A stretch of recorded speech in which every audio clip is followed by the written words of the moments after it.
العظیم حسبنا اللہ ونعم الوکیل نعم المولا و نعم النصیر بسم اللہ الرحمن الرحیم الحمد للہ رب العالمین بارئ الخلائق اجمعین و باعث الانبیاء والمرسلین الذی بعدا فلا یرا وقربا فشہد النجوى خلق الخلائق بقدرته ونشر الرياح برحمته ووتد بالصخور ميدان أرضه والصلاة والسلام على العبد المؤيد والرسول المسدد والمصطفى الأمجد حبيب إله العالمين أبي القاسم محمد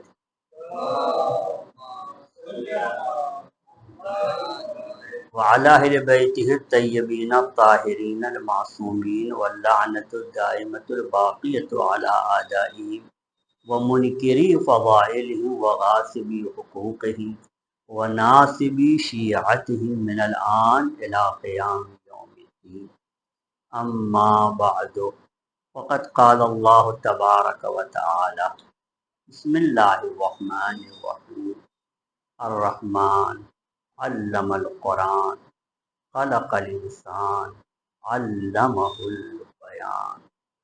صلوات پڑھیں محمد.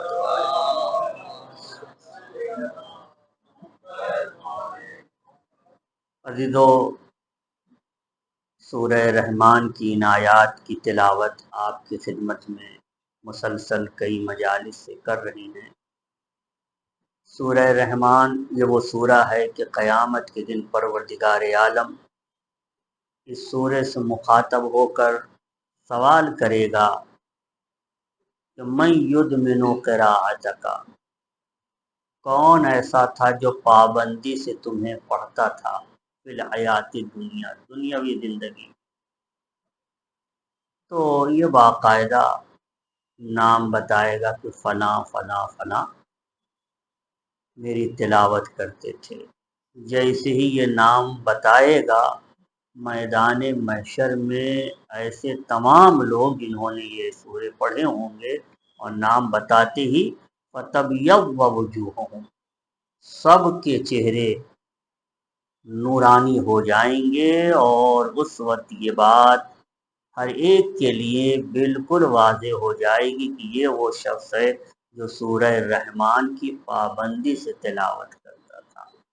پھر آواز قدرت بھی آئے گی کہ دیکھو، جس کی شفاعت کرنا چاہو کر سکتے ہو، اور جنت میں جس مقام پر بھی رہنا چاہو رہ سکتے ہو. عظیم سورہ ہے، اور محمد و آل محمد کے فضائل کا مجموعہ ہے یہ سورہ، اور دشمنوں کی طرف بھی کافی اشارات موجود ہیں. عزیزو، پروردگار فرما رہا ہے کہ خدائے رحمان جس نے قرآن سکھایا ہے اور انسان کو پیدا کیا ہے اور بیان کی تعلیم ہے.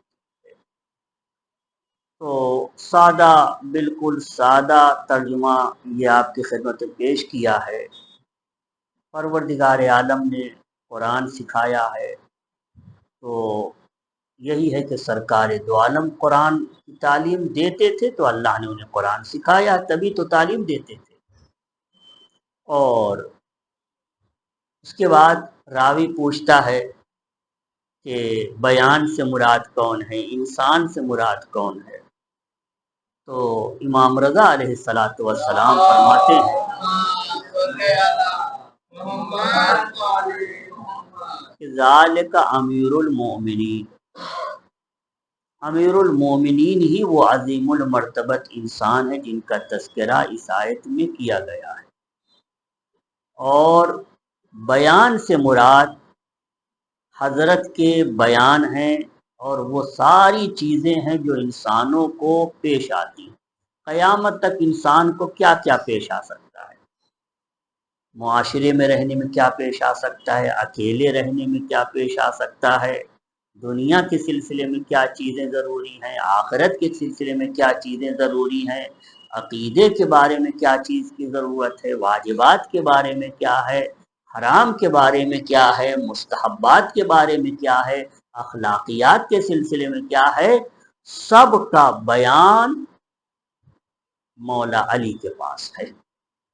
ہاں، بیان سے مراد اس طرح کے تذکرے ہیں جو کہ اہل بیت اور خاص طور پر مولا کائنات کے پاس ہیں۔ عزیزو، جو اہل بیت کے بیانات ہیں، مولا علی علیہ الصلوۃ والسلام اور تمام اہل بیت کے، واقعاً یہ بیانات دل کو زندہ کرنے والے، دل کو حیات دینے والے۔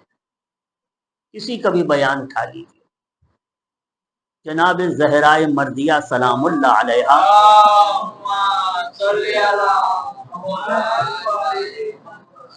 خطبہ دیتی ہیں مسجد نبوی میں، ایک عظیم خطبہ آپ لوگوں نے سنا ہوگا، خطبہ فدکیہ، ایک عظیم خطبہ ہے۔ ایک خطبہ بی بی نے بستر کے اوپر دیا ہے، لیٹے لیٹے بستر شہادت پہ، نہایت عظیم خطبہ ہے۔ البتہ جو مسجد نبوی میں دیا تھا تو وہاں پہ انصار، مہاجرین، سارے لوگ اکٹھا تھے۔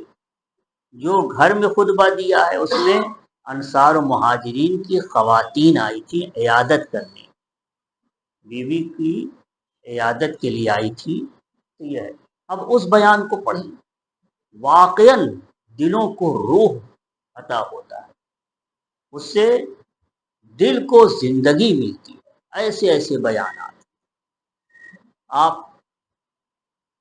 جناب زینب سلام اللہ علیہا کے خطبے جو آپ نے کوفے میں دیے ہیں، کوفے کے بازار میں دیے ہیں، جو آپ نے دربار ابن زیاد میں دیے ہیں، دربار یزید میں جو خطبے دیے ہیں، شام میں جو خطبے دیے ہیں، ان خطبوں سے دلوں کو زندگی ملتی ہے، دلوں کو حیات۔ ایسے ایسے بیانات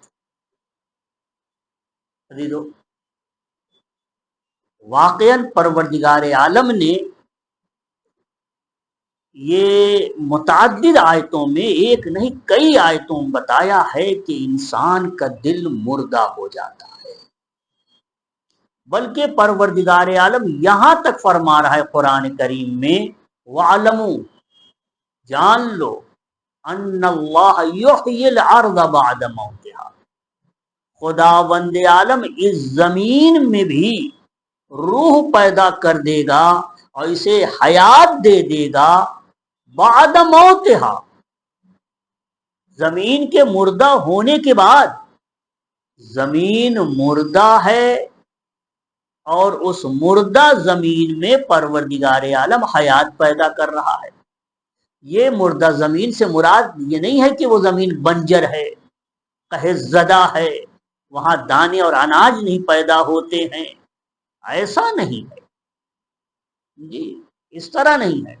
ممکن ہے سرسبز و شاداب علاقے ہوں، ہر طرف ہریالی ہو، لیکن اللہ اس زمین کو مردہ کہہ رہا ہے، اس لیے کہ اس زمین کے اوپر چلنے والوں کے دلوں میں معرفت خدا نہیں ہے، معرفت رسول نہیں ہے، معرفت امام نہیں ہے۔ تو معرفت امام نہ ہو اور سرسبز و شاداب زندگی گزار رہا ہو، خوشحالی کی زندگی گزار رہا ہو، ایسا انسان خدا اور رسول کی نظر میں مردہ ہے۔ چنانچہ فرماتا ہے کہ پروردگار عالم زمین کو حیات دیتا ہے۔ امام معصوم سے پوچھا گیا تو فرمایا کہ یعنی بموتہا اہلہا بکفر اہلہا، زمین کے مرنے کی بات، زمین کے مردہ ہونے کی بات یہ ہے کہ زمین پہ بسنے والے مردہ ہیں، یعنی ان کے دل میں حیات نہیں پائی جاتی، ان کے دل میں معرفت نہیں ہے، نور ہدایت نہیں ہے، نور امام نہیں ہے۔ تو پروردگار عالم اس زمین کو حیات دیتا ہے نور امام کے ذریعے سے، معرفت امام کے ذریعے سے، اور یہ چیز زیادہ پریکٹیکلی اور عملی طور پر اس وقت ہوگی اور نظر بھی آئے گی جب وقت کا امام ظہور فرمائے گا۔ ایک صلوات پڑھیں محمد، اس وقت یہ نظر آئے گا۔ ایک مقام پہ ارشاد ہوتا اوامن کانا میتن، جو انسان مردہ ہے اس لیے کہ جہالت میں غرق ہے، اس لیے کہ اخلاقی برائیوں میں غرق ہے، دل کے اندر حسد، دل کے اندر جلن، دل کے اندر کینہ، دل میں عداوت، دل میں کسی کو پست کرنے اور حقیر اور اسے ذلیل کرنے کا ارادہ ہے۔ تو یہ ساری چیزیں کیا ہیں؟ دل کو مردہ بنا دیتی۔ دل کے اندر انسان کے نور نہیں ہوتا ہے۔ اگر انسان اکڑ رہا ہے، تکبر کر رہا ہے، تو کیا اس کا دل نورانی ہے؟ نہیں، ایسا نہیں۔ تو جو دل مردہ ہوتے ہیں فَأَحْيَيْنَا، ہم ہی اس دل کو زندہ کرتے ہیں۔ اب فرض کیجئے ایک دل مردہ ہے، اللہ اسے زندہ کرنا چاہتا ہے، تو اس کی غرض تھوڑی ہے کہ زندہ کرے گا۔ آپ کو کچھ کرنا ہوگا، کم از کم فرش عزا پہ تو آنا ہوگا۔ آپ کو فرش عزا پہ آنا ہے، حسین سے متمسک ہونا ہے۔ اگر حسین سے متمسک ہو گئے، جس اعتبار سے بھی متمسک ہو جائیں، حیات ملے گی، دل کو زندگی ملے گی۔ پروردگار عالم مردہ دلوں کو زندگی عطا کرتا ہے، تو اس کا مطلب یہی ہے کہ اس دل کے اندر معرفت عطا کر دیتا ہے۔ معرفت آ گئی، جہاں اہل بیت کی معرفت آ گئی، دل زندہ ہو جاتا ہے۔ چنانچہ خود اس آیت کی تفسیر میں امام جعفر صادق علیہ السلام فرماتے اوامن کانا میتن، جو انسان مردار ہے، تمہیں معلوم ہے اس سے کیا مراد ہے؟ اس سے مراد یہ ہے کہ من لا یعرف الامام، جو امام کی معرفت نہیں رکھتا، جو ولایت نہیں رکھتا، جو شان امام کو نہیں جانتا، عظمت امام کو نہیں جانتا، امام کے فضائل و اوصاف و خصوصیات کو نہیں جانتا۔ فرمایا کہ جب معرفت ہی نہیں ہے تو دل مردہ ہو جاتا ہے۔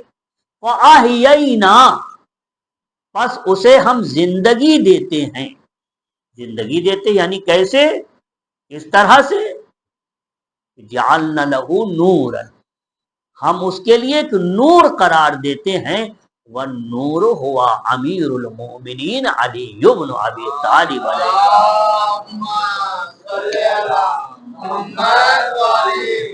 عزیزو، نور علی حاصل کرنے کے لیے بہت دور جانے کی ضرورت نہیں ہے، نہج البلاغہ کا مطالعہ کرنا، اس کے جملے پہ غور کرنا، ایک ایک جملے پہ، تو یقیناً نور امام حاصل ہوگا۔ اور جب نور امام حاصل ہوا تو دل کے اندر جو یہ مردہ پن ہے، دل جو مرا ہوا ہے، اس سے جہالت دور ہوگی، دل کو حیات ملے گی۔ اس کے اندر گمراہی کا وجود ہے، وہ ختم ہوئی، دل کو حیات ملے گی۔ اس کے اندر فتنہ پروری ہے، ہر جگہ فساد پھیلانا ہے، دو آدمیوں کو، دو لوگوں کو لڑوا دینے کی صفت ہے، تو اگر مولا کے ارشادات کو پڑھے گا، اس میں غور و فکر کر کے اپنی اصلاح کر لے گا، تو یقیناً دل کے اندر نورانیت آئے گی اور اس طرح کی بری صفتیں ختم ہوں گی۔ یہ ساری چیزیں ہیں۔ میں آپ کی خدمت میں مولائے کائنات کے خطبے کی ابتدا کر دی تھی کل، بس چند جملے عرض کیے تھے۔ آج میں مولا کے چند جملے مزید عرض کروں گا۔ اس خطبے میں آپ فرماتے ہیں کہ خدا کی قسم، فلاں نے، جو ابو قحافہ کا لڑکا ہے، بیٹا ہے، اس نے زبردستی خلافت کی قمیص کو کھینچتان کر پہن لیا۔ اللہ نے یہ قمیص اس کے لیے نہیں سلی تھی، اس کے قد و قامت کے اعتبار سے نہیں تھی، اس نے کھینچتان کے پہن لیا ہے، اور وہ جانتا ہے کہ علی کا کیا مقام ہے، وہ جانتا ہے کہ علی کا رتبہ اس کیل کے مانند ہے کہ جو محور ہے گردش کائنات کی چکی جس کے اوپر گھومتی ہے، علی اس کیل کا نام ہے، اس معیار کا نام ہے، اس محور اور کسوٹی کا نام ہے۔ اگر میں نہ رہوں تو کائنات کی گردش ختم ہو جائے، کائنات ختم ہو جائے۔ عمار یاسر سے فرماتے ہیں، اے عمار، بِاسْمِی تَکَوَّنَتِ الْکائنات، اس بات کو یاد رکھنا کہ میرے نام سے کائنات وجود میں آئی ہے۔ بِاسْمِی تَکَوَّنَتِ الْکائنات، کائنات میرے نام سے وجود میں آئی ہے۔ کتنی عظیم ہستی ہے علی کی، یہ سب کہاں سے معلوم ہوگا؟ نہج البلاغہ کے مطالعے سے پتہ چلے گا۔ فرماتے ہیں وہ مجھ کو اچھی طرح سے جانتا تھا، وہ جانتا تھا کہ میں کون ہوں۔ یعلم ان محل منها محل القد من الرہا ینحدر عنی السیل، مجھ سے علم کا سیلاب سرازیر ہوتا تھا، مجھ سے علم کا سیلاب سرازیر ہوتا ہے، گزشتہ میں بھی، ابھی بھی، اور آئندہ ہمیشہ مجھ سے علم کا سیلاب جاری و ساری ہوگا۔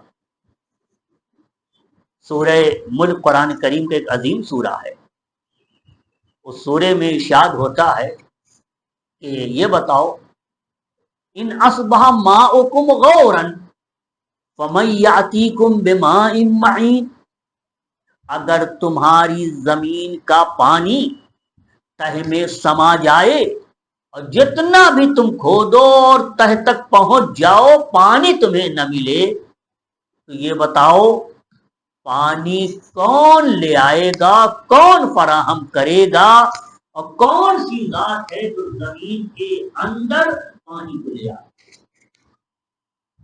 یاد رکھو یہ مثال ظاہری مثال ہے، پانی جو خوشگوار پانی ہے در حقیقت علم ائمہ طاہرین کو خوشگوار پانی کا چشمہ علم کو پروردگار عالم نے یہ فرمایا کہ جب یہ ختم ہو جائے، ختم ہوگا، فرمایا جب امام پردہ غیبت،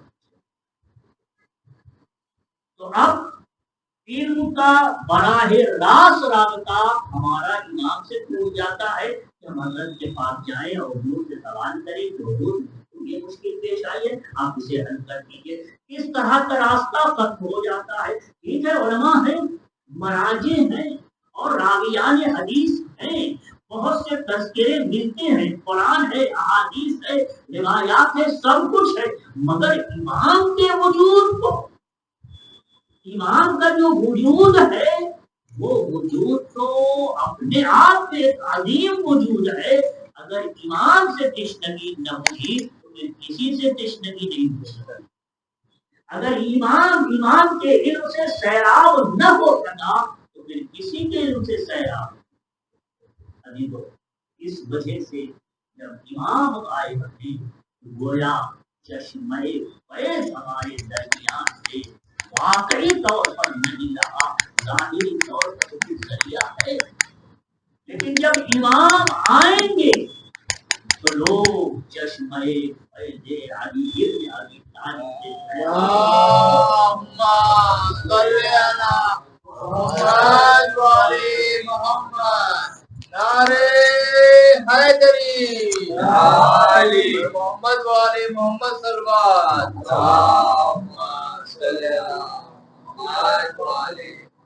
جب حضرت تشریف لائیں گے تو اس وقت نہج البلاغہ کے بے شمار گوشے جن کے اوپر روشنی نہیں ڈالی گئی ہے وہ سب حضرت لوگوں کے سامنے واضح کریں گے، اس کی تشریح ہوگی، اس کی توضیح ہوگی، اس کی تفسیر ہوگی، اس کی ڈیٹیلز حضرت بیان کریں گے جب تشریف لے آئیں گے۔ تو قرآن کہیں کہیں کہتا ہے